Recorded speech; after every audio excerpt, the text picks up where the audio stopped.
welcome everyone. This is the Basic Science Podcast where we freely discuss about science, research, and academia. And today I have a very special guest. So it's the first time we are doing a overseas interview with Ero. So how are you, Ero, today? Hello, I am really fine. Thank you. Thank you for being behind our microphones. So Roger told me that you have a very fascinating story, but we will slowly get to that point. But uh, please, Errol, introduce yourself to us. So, who are you? Uh, okay, I am from Barcelona. I am a Catalan guy. Hmm. I studied two bachelors. First of all, I did a bachelor in biotechnology, and after that, I thought that will be a good idea for my future have an extra title, and I did a bachelor in biochemistry. And then, well, then I worked in first of all in a biotechnological spin-off in Barcelona. Then I went to the University Autonomous University of Barcelona to try to do a PhD, but was a total failure, and I leave it. And then, well, then different things happened in my life. First, I went to a pharmaceutical company. After 1.5 year more or less, I leave it. And Hmm. then, well, there was the amazing economical crisis, and I couldn't find another job. So I was working as a bookkeeper. I got engaged in a renewable energy cooperative, and at some point, I just decided to leave it all and come to try what happens in UK. Hmm. Try to find a job in UK, and is where actually I'm living. I've been living last 6 years in London, and actually I work in a pharmaceutical company developing the process, the bioprocess to produce antibodies, and I'm really happy here. That's true. Awesome. That's really fascinating. So, Errol, we will slow down like the Yeah. your. We will try to decompose your story. So, first of all, what motivates you to go into sciences? Like, is it like during your childhood you were very curious as a kid, or what is it that this what made you go into that path? Yeah, that is a interesting question and difficult to reply from Mhm. myself. I've been always a curious child, a curious person, and I still a curious adult. Um, I always been interested in learn things and in all kind of fields. What I mean is, I am passionate about history. I Mhm. really love it. I love philosophy. I love economics. I love absolutely everything, and of course, I love science. Um, I am not sure what I went into science. I always say is that I could end up studying economics or whatever. I really think that one of the things that make me feel attraction and passion for science is because probably it's the only field that only can give us the truth about something. Mm. What I mean, history, it's amazing. I love it. I read. I always visit historic places. But history is always a version of what happened. Yeah. And know exactly what happens. I think that probably is impossible because you were not there. And even if you were there, is your perception against mine. Mm. So the truth is not there. It's something maybe close, but we don't have it. And in science, I think that it's really, at least a proper scientific person, try to find the truth about something. Mhm. And this, I don't know, this is something that my curiosity always wants to know, wants to have the absolute truth about something.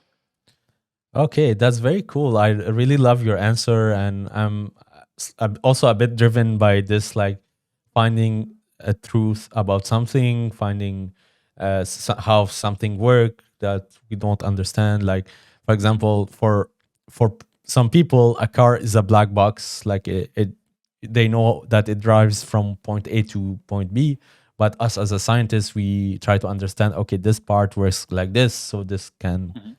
move forward the car and stuff like this. So very nice, very nice. And so I'm a bit curious, so why did you decide to do two bachelors? uh I feel nowadays, like, you, if you decide to anyways enter grad studies, if you did, like, let's say biochemistry, you can end up doing molecular biology or whatever, and it's like so versatile at the end of the day that I feel that the degree doesn't really matter. But I would like to have your opinion on that.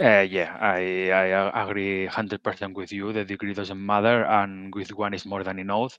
But well, I come from a country in where these papers that says that you did something usually are very important. Mm-hmm. You always have to show them everywhere you go. So when I was in the uni, I really don't know too much how the world works. I guess that like everyone, and I thought, oh, if in place of one I have two, maybe this is gonna be useful for my future. Yeah. And it's true that as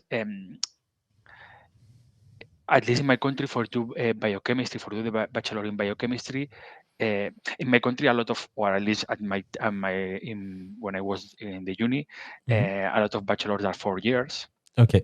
and biochemistry is 2 years bachelor, and you have to do 2 years of another one before. Mm. For example, usually people what do, I don't know, 2 years of pharmacy, 2 years of biology, 2 years of the first 2 years of this bachelor, and then move into Okay. the 2 last years of biochemistry. So was not, let's say, not a full bachelor, because I did biotechnology there first, and then when I finished, I just have to do initially these 2 years. But even I didn't do these 2 years because a lot of materials were the same between the Mm-hmm. two bachelors, so I just had to do an extra year to get the second bachelor. Okay, that's great. And what motivated you to go into biotechnology? I feel we're currently living in the era of biotechnology, so in some way you were a bit visionary, I would say, Mhm. about this. Well, I always say that but biotechnology is like the hackers of the life.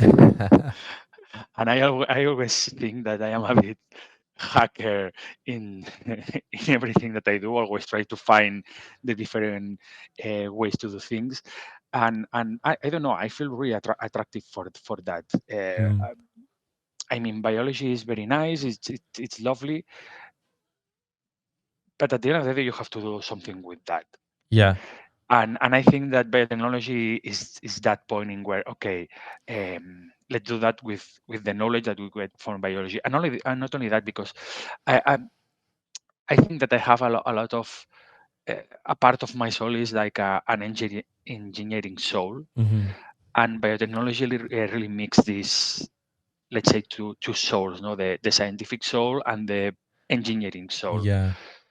So I went, and it's true that I thought, oh, probably this is gonna have a very nice future for my career. I'm gonna have a nice job, all these things that you dream when you Hmm. start in the university. Yeah, for sure. It's nice. Like, I see, like, if I compare you to Roger, like, a point of similarity, because he's doing synthetic biology. Mhm. It kind of really match your personality as well. Okay, so, and then how did you decided that, okay, grad studies is something you should pursue, and how was your master's experience for you? My master, well, in my country, at least then, when you start a PhD, in the first or in the two first years, you have to get a master degree. Okay, So, so yeah, when I went to the PhD, I did the master degree. Was, let's say, mandatory to it. okay, it's mandatory. And Yeah, then you decided to do a PhD. Can you tell us more yeah, about that? yeah. When I finished my bachelor's, my first job the first job that I found was in a small spin-off Oh yeah. in Barcelona. Mm-hmm. Was a biotechnological is a biotechnological company that basically they have their own tag for purified proteins, Mm-hmm. and they were trying to develop a process to use this tag in the production of proteins, of human proteins, in tobacco plants, in tobacco Okay. transient plants. And I get a job to try to develop this process. Okay. um, I worked there around a year, more or less, and really was an amazing experience. I really have fun. I enjoy it. My manager was an incredible man, one of these bright scientific minds that you every time that open the mouth you learn. So for me it was incredible. Um, but obviously I was like a basic scientist. I Mm-hmm. was the hands. I always say the hands of the work. I was Okay. cooking all the time in the lab, and I always said to my manager, "Oh, one day I will like do something more like you. No, let's say sit in the table, and people bring you results. You think about them, and you make decisions. Mm-hmm. Because at the end of the day, when you are in the lab, when you are, I always say cooking, no, there is a point in where it starts to be repetitive. You always do more or less, not the same, but you use the same techniques. You do the experiment that is the cool part, and then you have to do the analysis and all these things that a lot of times is more boring, is more Mm. repetitive. So I thought at some point I will get bored of that. So I will like to at some point be the guy who is in the table thinking about what to do. And he said me, "Oh, in this country, you know how the things work. If you want to do that, it's very important. Get a PhD." Okay. And I really appreciate him for this honest reply, because for him was most interesting like me and keep me working there. No, Yeah. but after this, I started to look for a PhD. I thought, okay, let's try it. Let's see what I can find, and I started to look for a PhD. Um, and I found one in the Autonomous University uh, that initially looks really interesting because was for study the interaction of different proteins that are implicated in a single pathway that is crucial in the development of the colon cancer. Okay. And well, I applied for that, and I got the PhD. I got the grant. Basically, I don't know how it happens in other countries, but in my country there is, let's say, two kind of PhDs. The one in which you get straight the money, and Mm. the other one in which the group gets the money and you get the money through the group. So through the director of the group. Yeah. Mine was this kind. So was not my grant, was the grant of the group. Yeah. And well, I left the company, the spin-off, and I went to do the uni again Okay. to try to do my PhD. Was then when I did the master degree, and was there when I met Roger, and Okay. we really good did a good friendship there. The thing is that while initially all was amazing, I started my experiments, my studies, and all was amazing. But yeah, usually in the PhD you can have two kinds of experience: a good one, an amazing one, and where really enjoy, you really learn a lot, or one like mine that was like more like go down into the hell. Yeah, was horrible. Yeah. Really, when I look back, and I am 43 years old, so I have a bit of experience in life. More or less, I am the half of my life, so I live a lot of things. I really think that was the worst experience in my life. Mm. Not only um, if we speak as a work, as a life experience. The thing is that um, the director is a person, a very competitive person. It's a person that wants uh, have a lot of ego and wants to be the best, Yeah. um, and don't have really skills to uh, manage people.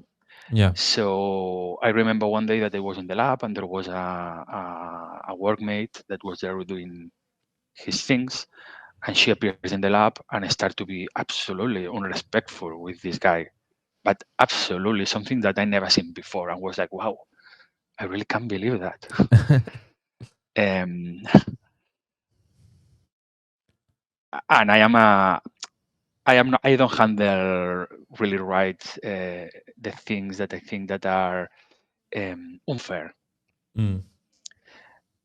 So in the next meeting that I have with my manager, I chat about the experiments, about the results, and all that. And when we finished, I said to her, "Sorry, I think that really the way that you spoke the other day in the lab to David, because the name of this guy was David, was not right.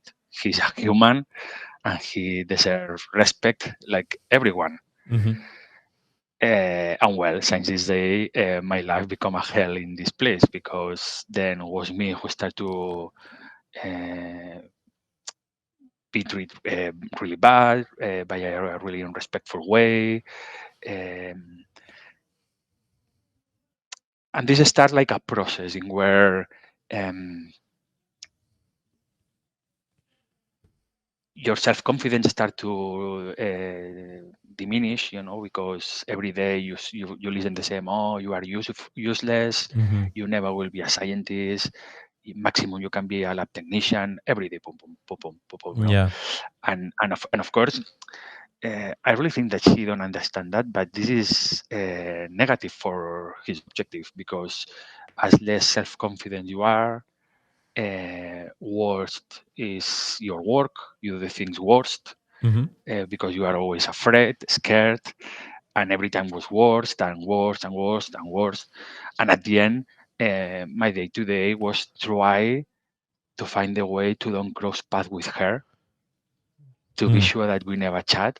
You know what I mean? Try to hide everywhere. Yeah. Try to find the corridor in where I never will cross with her. Try to survive, Mm. and especially because even if a lot of times I thought, oh, I'm gonna give up. There is like this social pressure that says, really, you're gonna give up a PhD? This is the future. This is your future. You're gonna have a better life. Just keep going, keep going, keep going, guy. You can. Mm-hmm. Um, and well, after 3.5 years, without no success in do any good thing in this PhD, I just, well, especially because I went to the psychologist. I was in a really bad situation with a big uh, depression, anxiety crisis. At some point, I made the decision to give up, and I did it. And I really think that was Mm. the best decision in my life. Sure. Yeah. Yeah. Yeah. So I think this is something a lot of people also, go through, and it's the sad truth about academia and how poorly managed I would say, the directors or the professors are in terms of how they should treat their students. But my question to you, Ero, is, let's say in a parallel universe you had to redo a PhD. What would you think are the condition that you you would be, happy with it?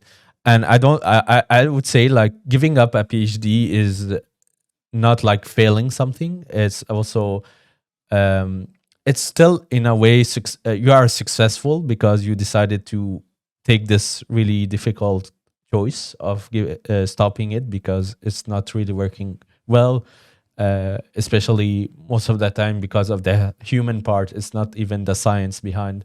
Sometimes, because science is, we know, it's 9 out of the 10 times it fails. So already science is hard, so if you have to deal with tough people also, it's really impossible. So yes, my question is, how if you had to redo this experience as a PhD, what would be for you the the most ideal, context? Well, first, as you said, it's not a failure. For me, the only failure For of sure. that was don't give up earlier. Yeah. You know, hold as much time as I hold it, and yeah, failure. If you learn, it's not a failure. It's a learning, and it's a Mhm. step for success. So this is not a problem. Um, for me, I think that the most important thing in PhD, and not only in PhD, in any kind of work that people can have, is have a good environment, uh, an environment, of course, with respect, an environment which is based in in in solidarity between your workmates, help each other, an environment that, at the end of the day, when I want to work, and this is what I wanted for a PhD, is a place where I will be surrounded by friends, Mhm. because at the end of the day we're gonna spend there a lot of time, and a lot of times it's hard because you have a problem and you cannot find the solution, and you think and you think and you try and you try and you try and you try and you don't get it. Mhm. So be surrounded for people that is gonna support you, that is gonna help you, and not only your workmates, your managers, your directors have to be like that. So for me, this is the most important thing.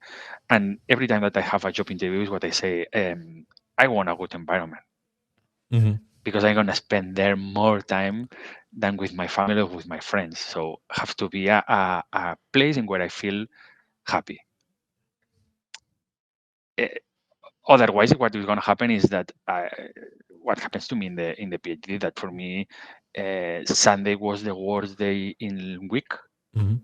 because I was knowing that the whole week was in front of me, and the whole week suffering a lot. I remember every day traveling by car to the PhD, thinking, "Oh, I hope that I have a car accident and I cannot arrive there." Yeah, and it's not a joke. Yeah. It's absolutely true. So what I mean is, wow, have a really good environment. It's basic. It's true that it's very difficult to know until you are there. Mhm. Because the first time that I did let's say, like a job interview for the PG with this woman, I really thought that she was really cool. I thought, ah, nice. It's a really cool person. And she is not. So it's something that at the end of the day you cannot know. But what I am pretty sure that this experience, and it's something that I'm gonna do for the rest of my life, is if I go to a new place, PhD, work in a company, whatever, Mhm. and I see that this is not the kind of environment, that is an hostile environment, I'm gonna leave as soon as I can. Yeah. And I don't care what it is. Mhm. So that's really really deep. It's one of the reason I also decided to start this podcast, because um, recently Nature released like statistics about students, PhD students, quality of life, and we see those really big numbers of dropouts, burnouts, and really, it's really bad for academia and the image of academia. Yeah. I really think, and I a lot of times say, and I think that I shared this point of view with Roger millions of times. I think that one of the problems of the academia is that capitalism went inside academia. What I mean, Yeah. if you want to do investigations, you need money. How do you get money? Because you do a lot of publications. Otherwise, you don't get points, you don't get, and you don't get money then. So there is a massive pressure to make publications. And you, as a director, or a lot of directors probably, have a lot of temptations to push people to work harder and more and more and more, to produce more results, to make easier get a paper, Yeah. so get money. Hmm. And at the end of the day, a lot of these students are I don't know if this word works in English, are like captives because they Hmm. want the PhD. Yeah. So they cannot find another alternative that, okay, hold the breath and do it for 4 years. Sacrifice 4 years of my life. It's gonna be the worst 4 years of my life, but I'm gonna do it because I want the PhD. And Mm. I really think that the system shouldn't work like that. Yeah. Uh, it's knowledge, and they should give money. Of course, have to be a control of the money. You cannot just give money. And I don't care what happens with the money. But a lot of times, maybe it's something that is really interesting, but it's harder to make up a publication. For example, I don't know, something that has been studied for years and years and years is more easy when appears a new thing. I Yeah. remember when all the stem cells appear, there was new papers every 20 seconds. Hmm. So it's not fair that they publish more, they get more money than something that is more studied. Yeah. And then there is another risk of that, that I think that you are doing an incentivation Yeah. to the people that lies, the people that manipulate the results just to make it nicer or whatever to get publication. And this was the situation of my manager in the PhD. She always did manipulations of the results to get publications in better journals or just to can produce more papers. Mm. Yeah. Yeah. Speaking of which, I would like to rebound on something you said about the lab. I would like to compare your point of view of doing a lab in a pharma versus doing a lab in academia.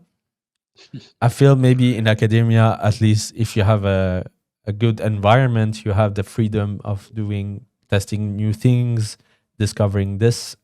Do you have the same in the pharma, or is it like more squared? As you have to follow A to Z a protocol, and you cannot change. No, I think that everywhere is the same. Yeah, At the end, everywhere is the same kind of people. There is humans, yeah, and there is nice, cool people, and there is horrible people. I've been in different companies, and in some of them, I didn't have the freedom to do anything more than what I have to do okay, because everything that you use means a cost of money. And there is places like in the company in which actually I work that my manager always said, we need to do some things because it's what the company needs to can develop a process and can produce something, a new antibody for psoriasis or for whatever. But after that, the lab is yours and you can do whatever you want. And trust hmm, me, I do a lot of things that is just because I feel curious. yeah, What happens if I do that? What happens if that? And even a lot of times I try it and I know that even if I am right, is useless for the company. But I am curious and I don't want to know what happens, and I try it, and hmm, it's not a problem. What I mean is, I think that you have this freedom, or you don't have it in academia or in companies, in both places. that's really cool. And Yeah. my follow up question is: do you think that eventually all pharma will tend up to be biotechs, or are we still, um, we do you think you will envision a world where there will still be some classical pharmas working on small drugs to treat diseases? I guess that yes. I guess that yes, because I don't know, when I have headache, I take uh, ibuprofen or something like Yeah. that. I really think that is fine, and I think that is not need gene therapy for the headache. A normal headache, I mean, a hangover headache or something like that. But yes, I really think that with the time it's gonna be more biotech because at the end of the day, um, we can hack the biology.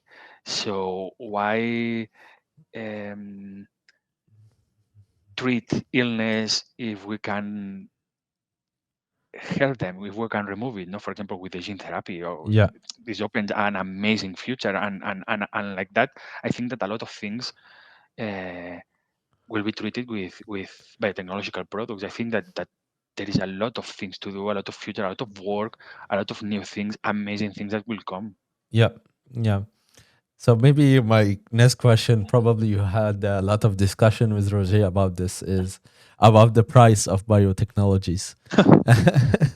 And Well, how do you think we could make those affordable to everyone? And I understand, yeah, that your life is priceless, but having to pay $1 million for biotechnology or a gene therapy, for example, to cure you, it's okay. I would be ready to, but I don't have $1 million in my pocket to do that.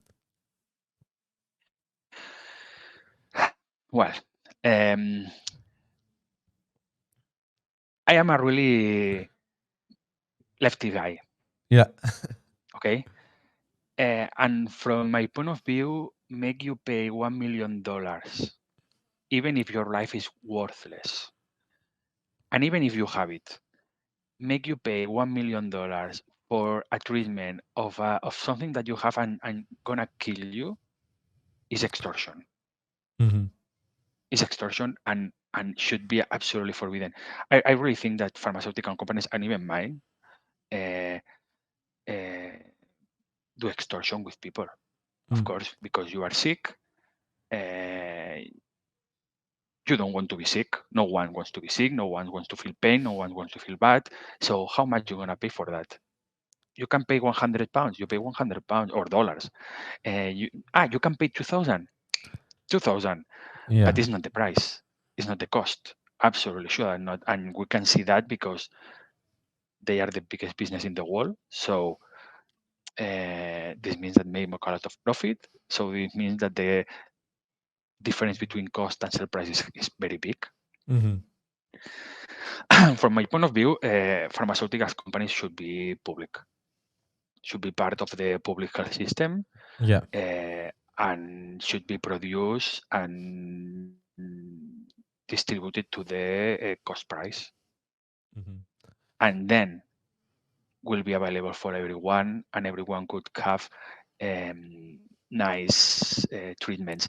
I remember one day in speaking with other scientists of the company about gene therapy, and they were we were speaking about that because now it's like the trend. All companies are opening gene therapy divisions, and yeah, of course, for a company like mine, for a lot of companies, it's like kind of risk Hmm. because yeah, I produce antibodies for, I don't know, psoriasis, Hmm. and I give you a shot every month. Not you, at least in Europe, but in Europe the public health system is gonna pay for that.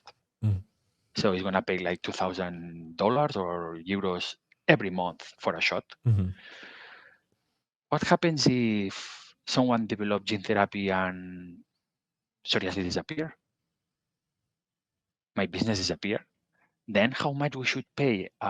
We should how much we should sell these doses. This was the chatting Yeah. between people like me, and for me it was incredible thinking, guys, you are the guys who gonna pay for that. You are the guys Yeah. who are making the profit of that. So we should be really happy that finally something appears that. Uh, well, I think that is not gonna end with this extortion, but I think that's gonna reduce. I don't think that is gonna end because then the option is gonna be £2,000 every month, or as you said, half a million for one doses, and you Yeah. get the cure.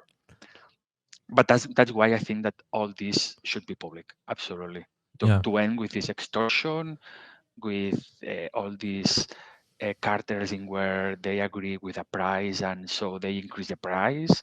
All these things that they try to find uses for their products, even if they know that this is not true. Hmm. Yeah, it's Yeah, it's interesting. And it give like it makes me wonder, like, do you think that there is existing pharmas that their main mission is to not exist anymore? So by that, what I mean is, let's say they focus on a certain disease, and if they found the cure, technically they shouldn't exist anymore because they just found the cure. So there's no purpose for them to exist. So No, no, because and this is something that I always insist with my workmates. There is no pharmacy company that the objective is cure anything or treat anything. The objective of the pharma company is like the same than a car company, is make profit. yeah. But well, they have to produce a car and sell it, Hmm. or they have to produce something and sell it. But the aim is make profit. Yeah. Yeah. So no, this never happens. Um, Hmm. I know that that probably is not related with the scientific topic, but when I was back in my country, I helped to develop a renewable energy cooperative, Okay. a non-profit cooperative, and the people that start this idea, and me included, is exactly that: is offer to the people another an alternative to the normal capitalist business. So the aim of this cooperative is change the system, not make Mm. money. And if one day this cooperative gets success, will disappear Yeah. because the system that we want and that we are trying to promote with this cooperative is a system in where you produce your own energy in your home or in your neighborhood, so you don't need an energy company that provides you. Hmm. But for that, you need be non-profit. Otherwise, very easily, your aim is the profit. And this is what happens with pharmaceutical companies and with all of them. Hmm. Yeah, I agree. Like, okay, let's change a bit topics, and I'm Yeah. curious about your life in London. How is it compared to Barcelona? Do you miss, I don't know, the weather of Barcelona compared to London, where it's a bit colder? Tell me about that. Yes, it's massively different. Um, I am lucky because I am not a hot weather guy. Yeah. When it's really a hot weather, I really struggle a lot. And in Barcelona, summers are like when you open the oven and all this hot air comes into your face. Sometimes it's like that, and I really don't know how to survive there. So from this side, from this part, I am happy in UK Hmm. because it's always more cold, more chilly, and for me it's fine. I miss a lot of things, of course. I think that everyone who lives outside his home, because for me my home is still there, miss family Hmm. overall, and miss friends, the all life friends, the friends with which you grown up and know everything about you, and you can speak about the whole histories when you were kids and what you did and when Hmm. you break whatever and when you did the things that you should not do. Uh, obviously, I miss my culture Yeah. because when you are with, and I don't mean that it's better than the other ones, it's just another one. It's but when you are with people of your same culture, it's all easier. You understand each other like that. At the moment, you speak the same, not the same language, the same. You speak the same culture Yeah. because you watch the same programs in the TV. You play the same games. Uh, Mm. your history is the same. Yeah. Um, for example, I am I don't know if you know about that, but well, yeah. Legally, I am Spanish, but I am not Spanish. I am Catalan. I want to split from Spain. So when I am outside of my country, I have to explain myself and my feelings about that trillions of times. Yeah. And a lot of times, people don't understand it and don't get it. When I am with my people, even if they agree or not, because there is all kind of Catalans, I don't have to explain that because everyone knows, everyone understands why people want and why people don't want. So what I mean is that when you are with your people in your home, it's all absolutely easy. Yeah. Even flirt in a pub or whatever, it's easier. When you try to do it in another language, is wow, this is fuck difficult. Yeah. But this is probably one of the things that I miss more. That is Hmm. easier. Hmm. Then. Uh, I am really happy to be in London because it's huge city. Hmm. It's a very big city, but it's a city in which you never get bored. There is millions, tons of things to do. If you like culture, wow, like me, there is something always, absolutely always. There is a lot of live music. There is a lot of art exposition. There is a lot of theater, whatever you like, Mm. free, paying. It's I never get bored. I am a curious guy, as I said. I am not the Yeah, kind of guy that Friday evening I arrive home, sit, put Netflix, and spend all weekend in front of TV. No, I am always doing something, and London is a never-ending something. that's cool.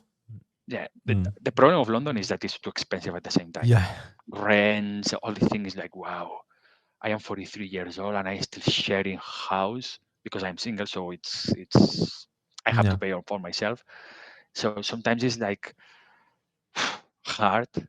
It's like the capitalist jungle in where only money matters and people don't care about no one.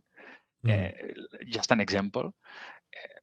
I come from a Mediterranean culture, and Mediterranean cultures are people are very close. People Yeah, touch each other. In 5 minutes, you are explaining your life to everyone. You don't have really too much problems about to speak about your feelings, about sex, about anything. You can share your very fast. In London, for example, actually, I live in a house with a guy that we've been living together 4 or 5 years, and I think that in all this time I see him 5 times wow. and we live under the same roof. Sometimes I think, how is possible? Because I cook and how he managed to avoid absolutely everyone and just live close in his room. This is Yeah, London. A wow. lot of places people live absolutely apart from society, and a lot of times it's really sad. Mm. And I always think that if one day I walk in the tube and I fall, nobody's gonna stop. And I'm pretty sure that it's gonna happen like that. What I mean is that yeah, have a lot of things that are nice, but have a lot of things that are not human things. Yeah. So well, I always try to get the best from everywhere I go and learn from the worst Hmm. and learn, okay, this is what I don't want. And even if no one replies me every time that I go inside a shop, I said hello, good morning, all these kind of things that I'm used to do in my country because I come from a small town. No, yeah, yeah, yeah. Totally relate to this because I'm. My parents are from Syria, so I'm also having Mediterranean culture.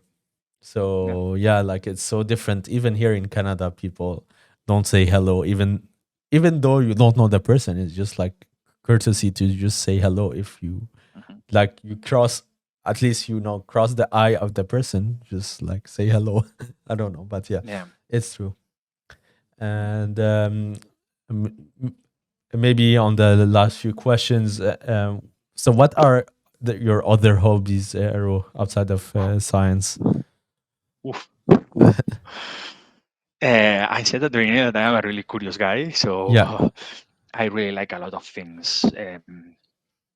I am as much as I can into photography. I really Hmm. like photography. I think that is my way to express art. Let's say I used to do, or I used to try to do street photography, and a lot of times I like to do night long exposure photography, especially in cities like London. That is amazing. Yeah. So I enjoy these two things, two disciplines of photography. But I like travel. I really love it. And when I say travel, I don't mean take an airplane and go to the other side of the world. That I like it. Hmm. But for example, if I show you my map of places I've been in UK, wow, it's full of absolutely dots because I take the train, take the bus, and I go to see this town, this mountain, this seaside, whatever. I Hmm. am really curious about that, and I always, when I go to a place, I want to know what happened there. So I read about the history, if there is something special about the food that they have. Um, I like hiking. Hmm. I like climbing. Uh, I like read. I really love read. I read a lot. I really think, uh, and I would like to do more things, but I just don't have time to do them. I Yeah. really think that work usually steals a lot of my time because I spend one third of my life working. I will really like to have to work less hours to can do more things because I will like to learn to play an instrument. I will like I will love to learn to paint. Hmm. Um, I don't know a lot of things, but I don't have time. I like cook. I like cook. I really enjoy it. Hmm. I don't know. I like a lot of things really.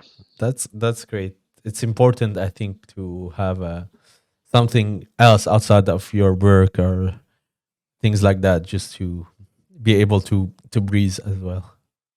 Yeah, Yeah. I agree with you, and I know a lot of people that their life is just work, and I think that this is a bit sad because Yeah. it's just produce.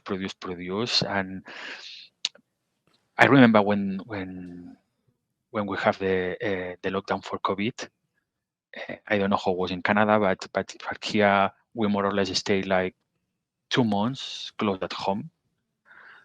We could go outside just for sport, but the rest of the day at home. And I remember that with the workmates, maybe twice a week we connect through Teams, and we did like the uh, let's make a tea because at the end of the day we are lab based. So Yeah. after a few days we just didn't have nothing to do at home work related admin.